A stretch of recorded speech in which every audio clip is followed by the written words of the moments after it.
Hello, this is Naudi Aguilar at Functional Patterns, and for today's video tutorial, I'm going to show you guys how to stretch your glutes and your hamstrings without making them hyperflaccid. Contrary to the way that people attack this particular problem, usually you will find people, when they're coming downward or bending downward, they're allowing gravity to administer the pressure to bring the chest downward in the fashion that I am right now to create the stretch. And as a consequence of stretching like this or bringing your leg on top of a chair or something like that to stretch your hamstrings, you're going to lose the connectivity of the quads, the anterior tibialis, your obliques, your lats, and these are all muscles that are typically going to be in some way, shape, or form switched on while you would be getting a length potential on your gluteus maximus and your hamstrings. So in general, if you could imagine yourself running or walking through space and taking a step forward, you're actually going to get a minor tug on the hamstrings on the back leg. So if I take another step here, you'll see me, and I'm going to get a slight stretch out of that hamstring. And in order for me to get a stretch out of that hamstring, there needs to be some kind of an initiation of trunk rotation or an engagement of the anterior chain to reciprocate the stretch that's going on over here. You could even call it antagonizing if you're going to go back to explaining it through reciprocal inhibition. But the key point is that you want to have both sides of the body involved when the stretch is happening. And the technique that we're going to employ is going to take us into that reality right now.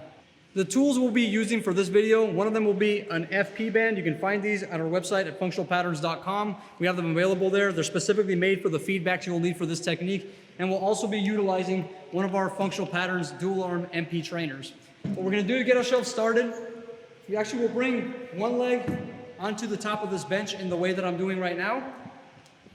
I'm going to bring this band over my left shoulder, and I'm going to bring it all the way around my back until I finally get it to my foot here. What that's going to do is build a thoracic rotation to my left side, as you guys will see here, and I'm going to fight against that band to actively engage my adductors and a little bit of my quads to rotate me towards the opposite direction. By me doing that, what I'm going to do is rotate my hips this way too, and that's going to create automatically a lengthening of the IT band, but also since I'm slightly dropping my chest here, a stretch out of my hamstrings. And of course, this is all dependent on how much hamstring flexibility you have already, but if you have too much hamstring flexibility, the odds are you may even need a bit of a higher place, or you may need to drop down a bit further into trunk flexion. So that's going to be kind of the beginnings of the exercise. Once you get that going, what you're going to do is grab a pulley,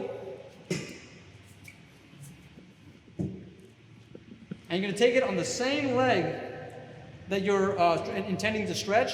You're going to pull and rotate your trunk. Now you're going to get the lats involved. That's going to get this glute involved.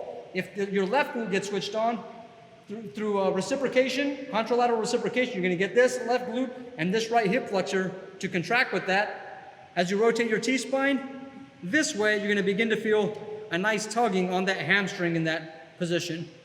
Okay? And you can take this for some repetitions where you're pulling, getting to that end range of motion. The idea is to rotate the T-spine and the pelvis towards the same direction until you get that length.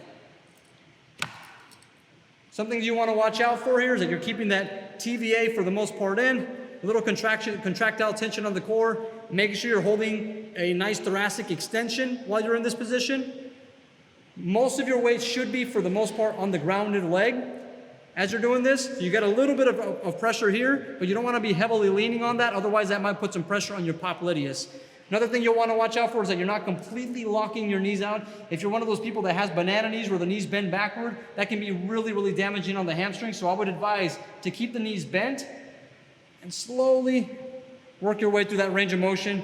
And maybe as you get towards that end of the range of motion, you can slowly extend the knees out.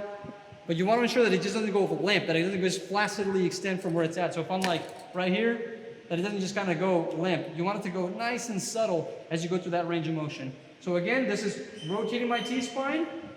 This is the feedback on my rib cage. I'm going to rotate my T-spine against that, and then I'm going to pull with my arm, rotate the hips, retracting that abdomen, keeping the ribs up nice and tall. Okay, drawing in that core, making sure that the abdominals are contracted while I'm rotating the T-spine to ensure that I don't go hyperflaccid. You can do that on both sides.